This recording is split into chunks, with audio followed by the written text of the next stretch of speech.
How's everybody doing? Um, yeah, you know what? I decided to do um, a video because I'm trying to do these interviews about the area I grew up in where I live. Um, it's a it's a very small community. People know each other. People usually, in these small communities know, you know, who you really are. Um, there's there's no how can I say? There's no see the politics in a small town, like they say, when you're judged by your peers. So usually, when you live in a small town, uh, people know you who you are, you know, and either they defend you or they bring you down, you know. And in the area where I live, there was actually people that never left their little city. That's where they hung out. That's it. That's all they knew. We have some people that never traveled out of their cities, anywhere. Just that's the way their parents were. Either they didn't have money for it, or they just, it wasn't their bag. They just didn't like going anywhere. Some people grew up like that, existing like that. I did it. I mean, I never kept to my city. I never kept to my town. You know, there was a thing called, there's a thing called spring break everywhere. Either you had the opportunity to go to the beach, every year during spring break, and you would pass through these small communities, these small cities, these small towns, and usually you would stop, because you knew some people from there, or they would come, from those areas and party out at your area because your area was where it was going on. Your area was where that there was a club that was very well known, and usually people wanted to be there. So yeah, but some of these people in these small towns, that's all they know.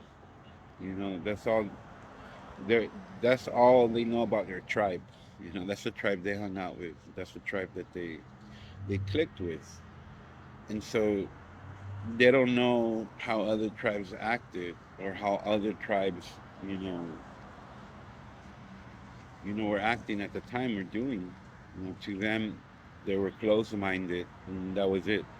You know, you had these people that were punk rockers, people that were into goth, people that were rockers. I had two cousins that hated each other because one of them listened to rocker long hair music and called it gay and faggot music and fucking dudes wearing lipstick and makeup, while the other brother listened to a bunch of fucking death metal and that was his bag, like death metal, heavy rock.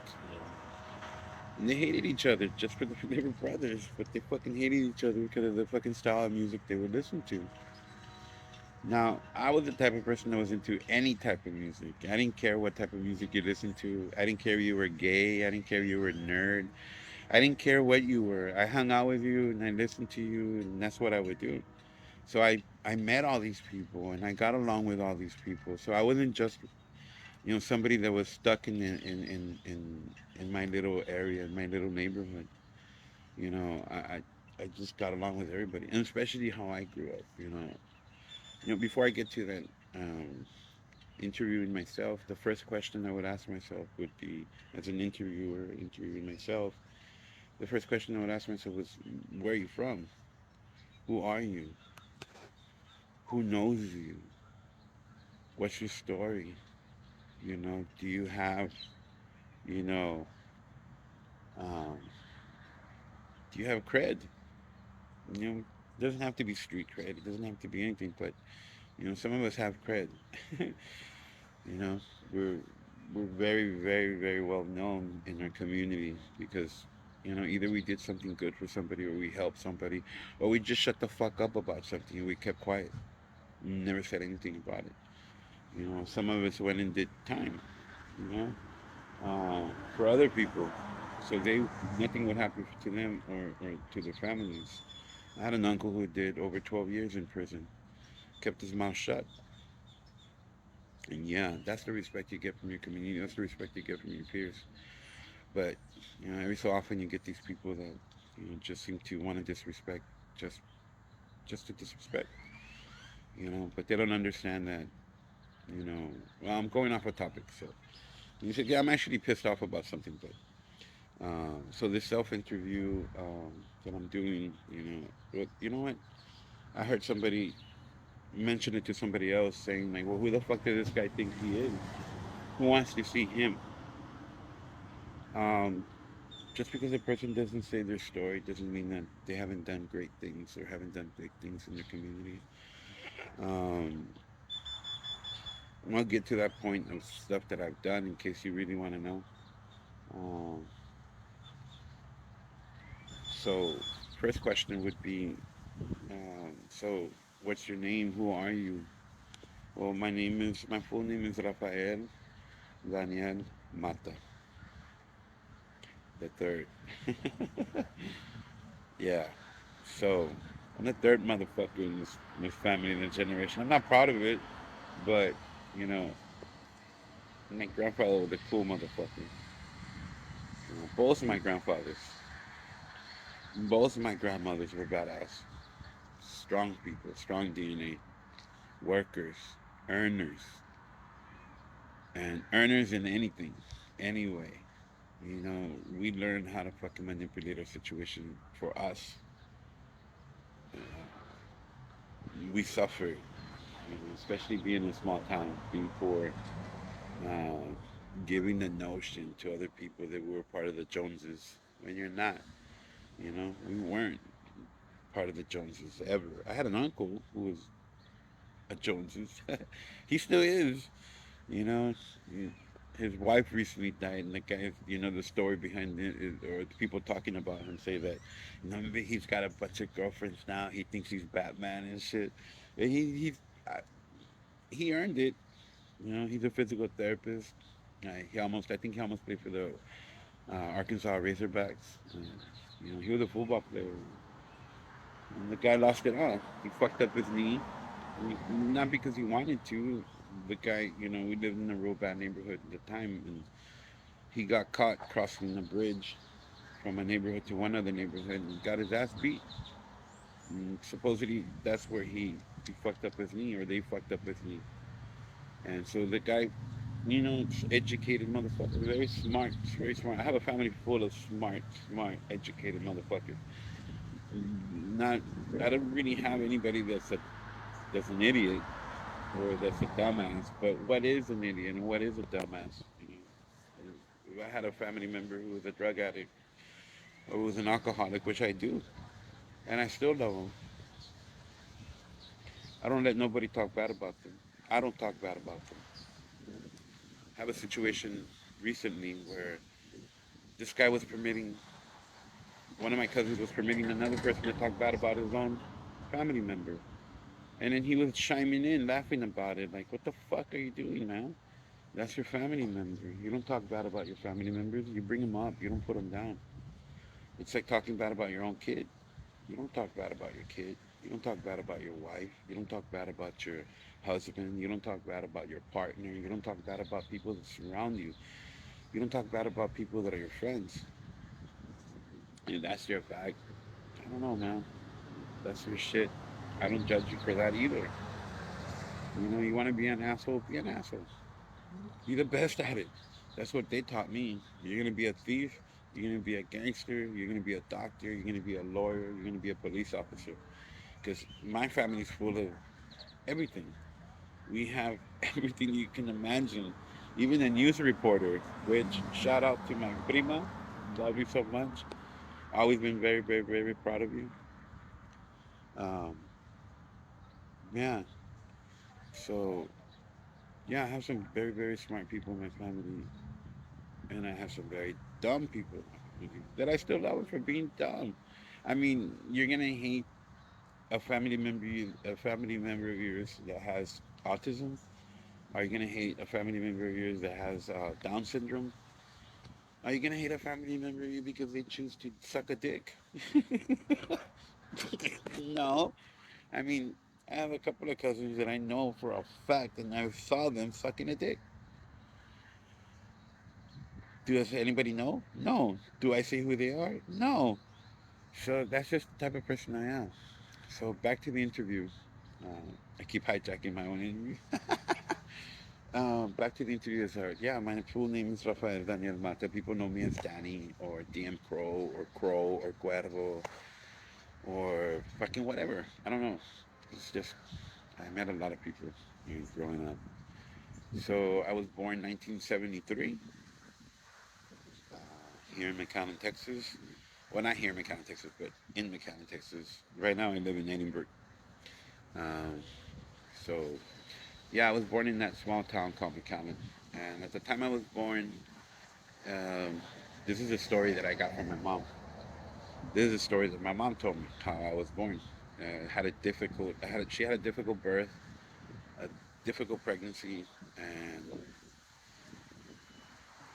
I was born with one foot twisted back and one foot normal. And then she said that I also stopped breathing and they had to massage. The nurse was like, she wasn't giving up on me and she had to massage me back, my heart, massage me back to life. And she also massaged my leg and got it back into the position it was supposed to be. So that nurse that didn't give up on me. So, and that's been my whole life. I've had some cool ass people, some loyal people, never give up on me. I don't know why. You know, it's just something that people do, and that's something that's been happening to me for like the longest time. I've had some very, very, very loyal people, and since I've been as a kid going up and down, all these neighborhoods and all these towns, so I've accumulated acquaintances. Not everybody's a friend, but these acquaintances and these friends, yeah, I grew up, you know, in a time fashion where um, every so often, we'd run into each other again and go, "Hey man, remember that badass time we had?" And I think that's what it was. That sometimes you hang out with people too much, and well, you end up like an old marriage. You just kind of get tired of each other's stories. So I've always disappeared, from people's lives because I rather have, that communication where you come back and talk to the person, and there's just, you haven't seen them, in a while, in a year, and you hear, you share these stories, and you kind of, cherish some of them because you're actually wanting, to see how these people are doing. So, well, that's just the politics here in the valley. Again, like I said at the beginning of the video, there's some people that just never gone out of their area. So back to me being born and having people that have always never given up on me. I call them my mano fuerte, my strong hands. And I hadn't had a lot, but I've had, more than a few where some people never have loyalty from a friend or a partner, or they just never meet somebody, that's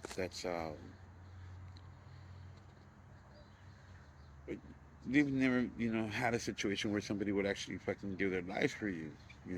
That's just my experience. Um, so back to being born here in the valley, especially in that form, especially in that way. Well, I think it made me a little bit more resilient to things. Like, well, I almost didn't make it as a baby, so fuck it. I guess that's the attitude I got.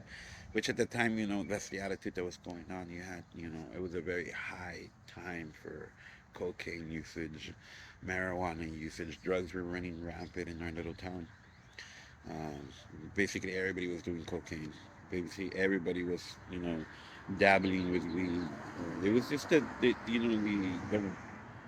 music and the genre of style that was going around.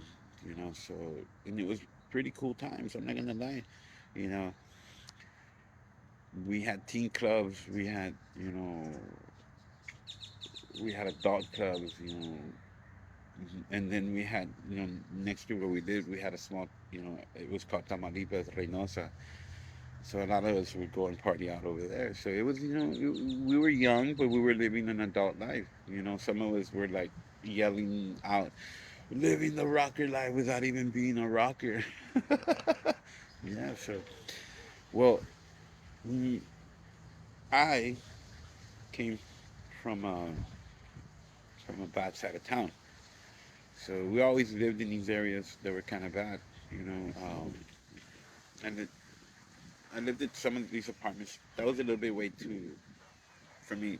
I was a little bit too young. I remember a lot of stuff from those apartments, but they were located on the south side of McAllen.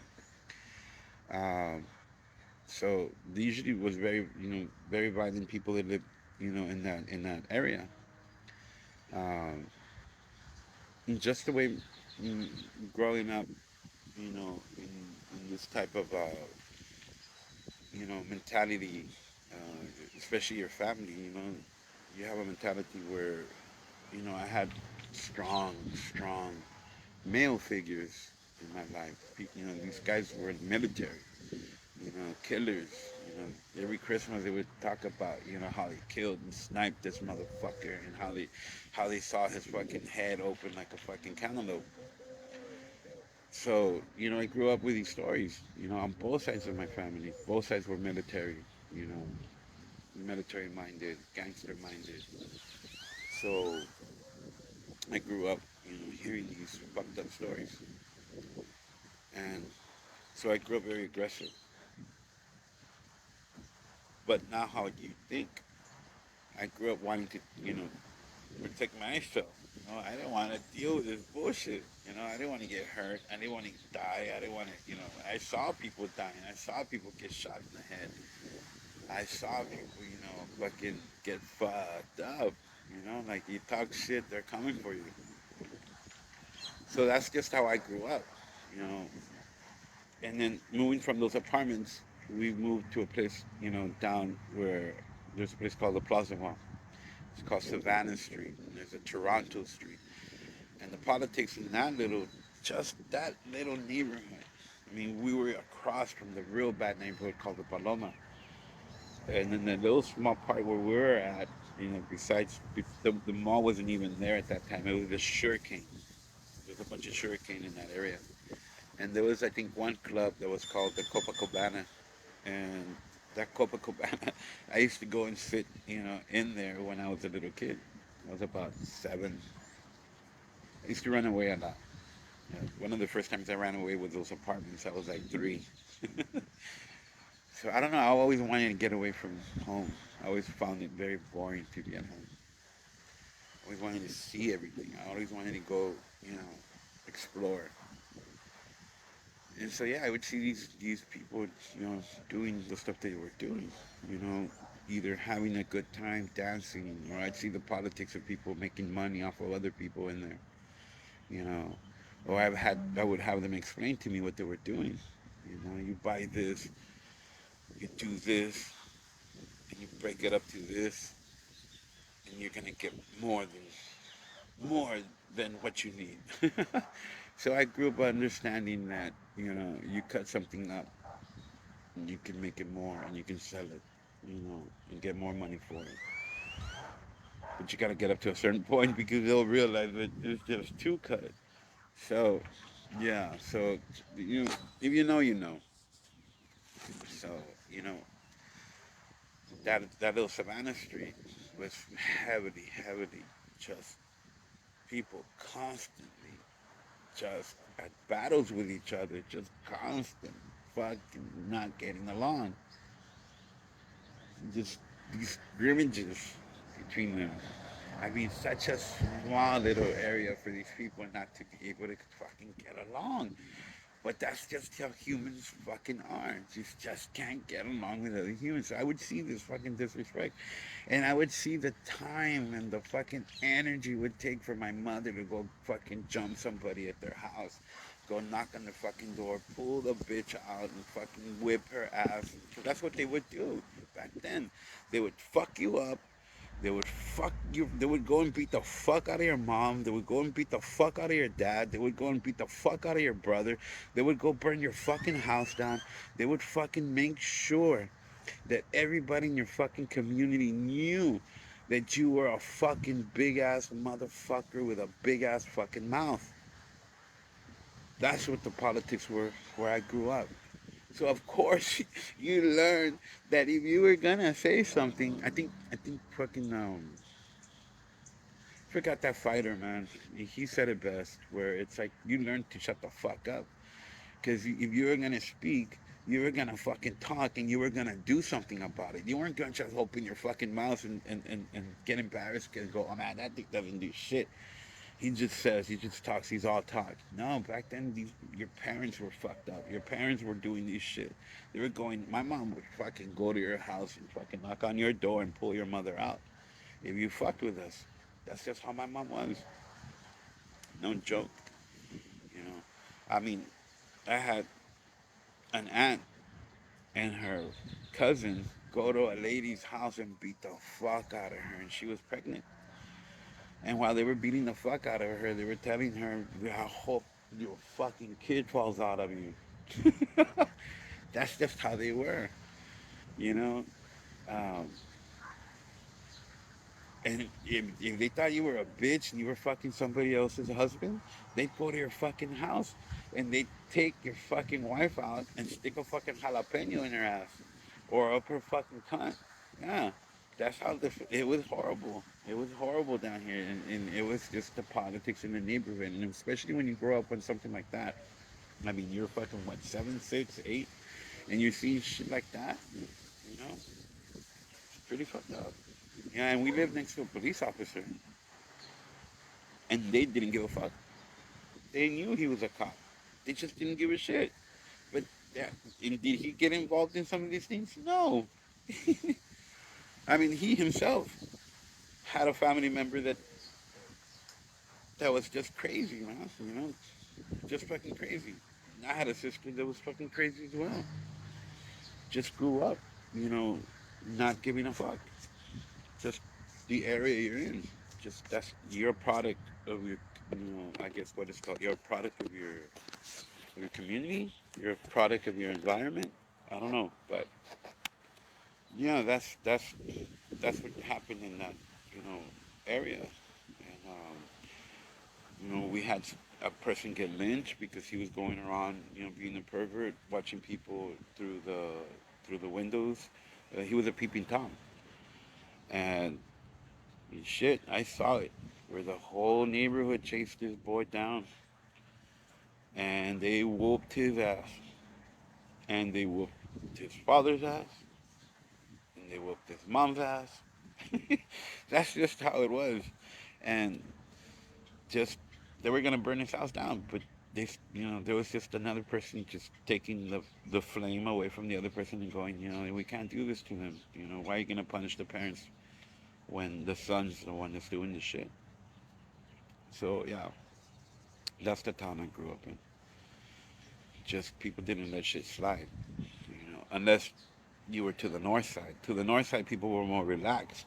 If you've ever hung out with rich people, you understand, why things deteriorate when rich people, you know, have their way and their form of thinking. Not just because you know you're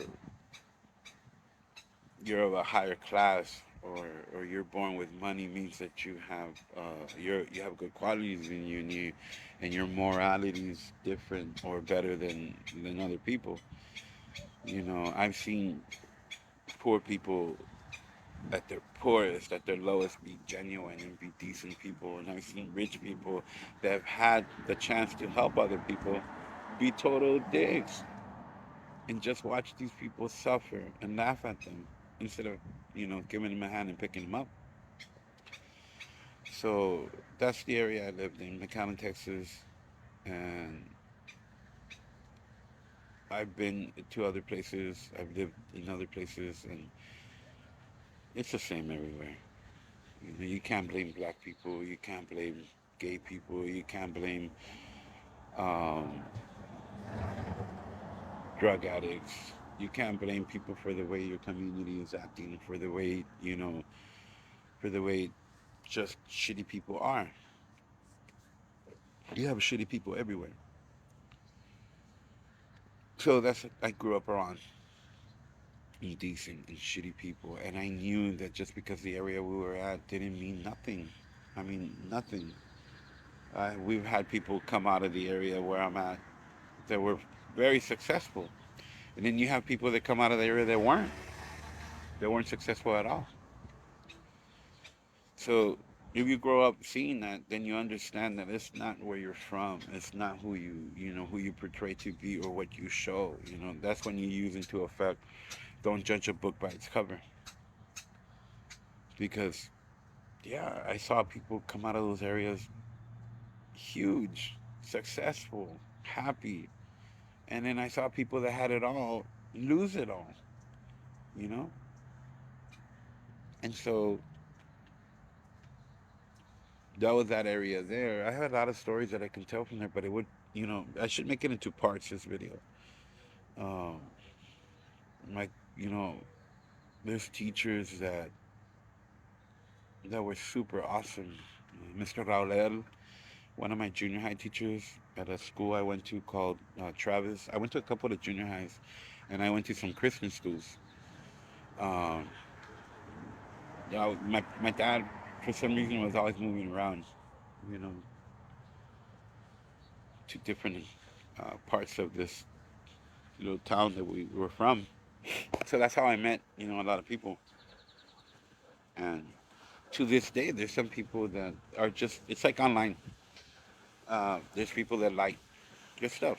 And then there's a bunch of people that don't like your stuff, but they still view it, you know? And you get people judging other people by going, look at that guy, he only gets one like, or look at that chick, she's only getting one like, and they think they're all cool, and they have all these followers on their page, they have thousands of followers, and and they're all fake. No, it's not fake, And plus, you don't even get paid for the likes, you get paid for the views. Dumbass. Moron, stupid. Read. Yeah. So if you're criticizing people for the likes that you get, no, they get paid for the views, not for the likes. So, yeah. The thing is that, but that's another one that's pissing me off right now. But, yeah. So being raised in those areas, that's just the way the politics was, and you understood not to be a dick to people, not to be a fucking asshole to people, because you never knew who you were gonna be talking to. You had to first meet the person, and then, you know, you know, wait, you know, and usually these, people show who they are in due time. Like I said, coming from a small town and being a person like me, I wasn't just stuck in my neighborhood. I was everywhere, you know. And plus, I had, cool cousins and cool family members, that I ended up going to places with and meeting people and, different people, not just the people that surrounded me in my area. So I've seen a lot of stuff, you know. I've seen a lot of people, go through shit and do shit, that's super fucking cringy, you know. And I've never judged them for it, and I've never, There's even women at when I was younger that I didn't even sleep with, that I had the chance to sleep with, but I just knew that they were a pincushion in their area. And I grew up in a time where AIDS was running rampant. So some of these women, I said no, no, or I would come up with an excuse not to sleep with them because I knew they were being pincushions in their area and their community, and I just didn't want to stick my dick in there. I just didn't want to catch anything. I didn't want to catch AIDS. I worried about shit like that. Or I couldn't even support myself. I was having such a good time, being with myself, that I just didn't want, that hang up, you know, it, especially from a loose woman or a loose guy, like, there were these males out there too, you know, that were, doing shady shit. Mm, some of these were like some of the coolest motherfuckers you knew, man. So when you found them all fucked up doing this shit, you were like, what the fuck? But yeah, so if you know, you know. If you know, you know. If you know, you know.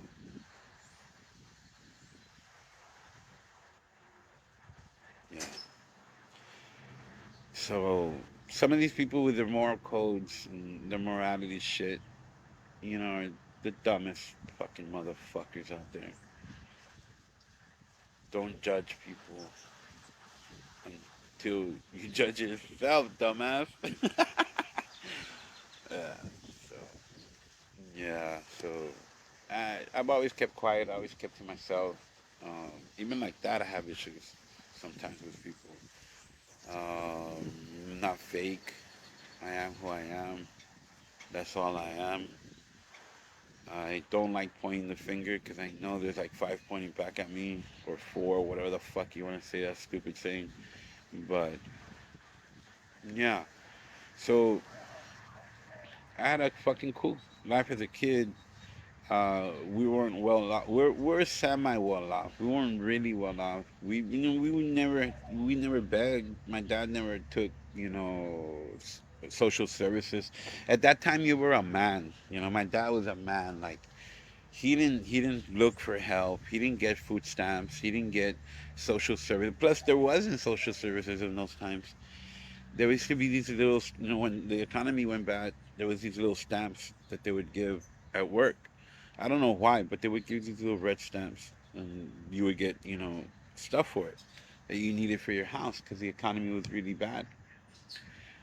And then, I guess they kicked in with food stamps, and that's when I saw the deterioration. Because when you're a watcher and you see shit going on, and you shut up and you shut the fuck up, and you see your community, you see how things change and how things deteriorate. So when that jumped in, you saw a lot of these males going, well, fuck it, then I don't need to go to work. I'm getting food stamps, or the government sent me a check, and then they lost their balls. Basically, you saw these men go from earners to, oh, the government's gonna send me food stamps. And since they had addictions, you saw their addictions, get blown out of proportion because now they didn't all they had to do was stay at home and party. They didn't really like. They didn't have like, wow, the government's gonna help us. So I saw that fucked up part happen to a lot of these badass men. There were men back then, which I'm not saying it's bad to accept help. When you need it, you need it. But when you don't, you don't. So you know, I saw that as a kid too, growing up. Uh, the other one would be, um, well, you know what? It's 30 minutes already. I'm gonna leave this to another part. But yeah, so y'all keep cool. Mwah. This is a sit down with myself here in the valley. A sit down with the crow. Aha, aha. I hope you have a good day. This will be the first part of a long, long, long one. I'm really pissed off. I'm really pissed. And yeah, I'm really pissed off because when people think that, you're somebody you're not, or what have you done, or who are you? I'm just another motherfucker trying to make it, trying to generate. And, I have an interview coming up with an old man that does these metal pots. He's been interviewed before, but it's just some of these people, especially here in the valley, or it's an area that's very small. They need, you need any help, any, sometimes you need to get your story out there, and in order for people to believe, you know, and understand. you know, um, and understand why why you might be going through what you're going through. Sometimes it's by your own hand. Sometimes it's you fucking your own self up. Sometimes it's you squishing your own self. Can't be blaming shit on other people or be a shitty person and be judging other people for what you think you know. If you've ever had a blacked out night drunk in your youth, I'd worry because there was people there watching you doing what you did and actually knowing who the fuck you really are. Yeah. Yeah. Oh yeah. Yeah. Be careful out there. Y'all keep cool. Mwah. El sit down with El Cuervo. Oh, oh. Interviewing myself, niggas. Oh.